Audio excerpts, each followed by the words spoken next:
If you've been subscribed to our channel for a while or follow us on Insta, then you'll know we often go to the local skate park to scoot and skate. In this video I'm going to be designing a skate park on CAD and adding to it.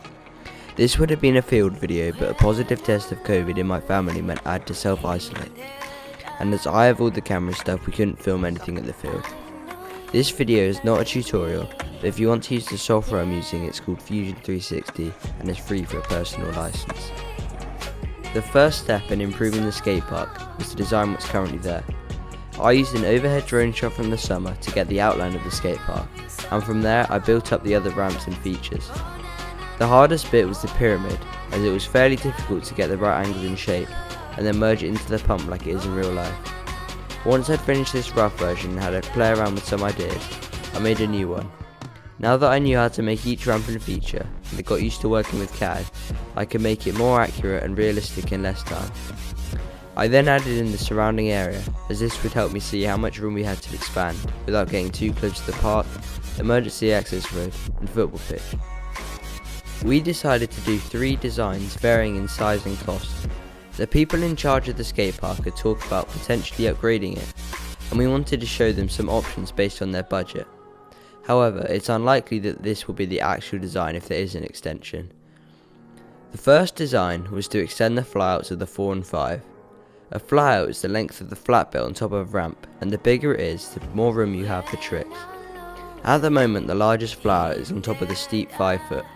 This is useful as you end up there after clearing the box. However, it's easier to do tricks on the 5 and 4 foot on the other side, and small flyouts hold you back from doing bigger tricks as you run out of room. I'll tell you about the largest design next, and then the medium design after. In this design, we extended the skate park out in 2 directions, towards the football pitch and towards the access road. This is where it came in useful to have added into the surrounding area, as we wanted to be sure that we didn't cross it either.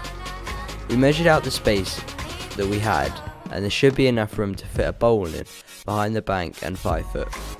We also added in a spine next to the bank that will allow you to jump into and out of the bowl. The bowl is 5 foot high on one side and slopes down to a 4 foot on the other. This allows there to be a smooth transition between the different heights. On the new edge of the skate park closest to the football pitch, there's a bank that runs down from the bowl and into a park area, with some rails and grind ledges and banks. With 2 5 foot ramps, a spine, an extended 4 foot and the bowl, we have plenty of ramps, and the skate park would benefit from some more street style features. This would bring in more skateboarders and allow them to practice tricks here, rather than only having the 1 rail and limited ramps. It would also be good for scooting too.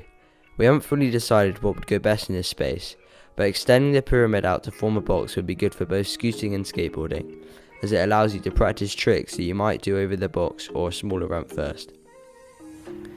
You'll see some other bits in the CAD design, but we'll probably end up changing them. On the opposite side to the bowl, and next to the 4 foot, we'll have an area with 2 foot quarters, which will mainly be good for skaters doing tricks, but also will help scooters practice dropping in and feebles before they do it on the bigger ramps. However, it's unlikely they'll be able to afford this, and it might not even be possible. So that's why we made the medium sized design. In this design, we don't include the bowl, and some other bits are a bit different too.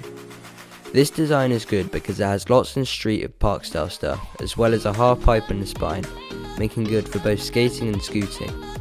It does get rid of the pyramid however, but this saves lots of space and allows for things that are better and more useful anyway, so it's worth it.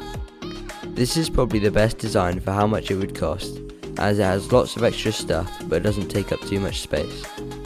Even if none of it gets built, it was fun designing it all and seeing the different things we could add, and something to do while I was self-isolating.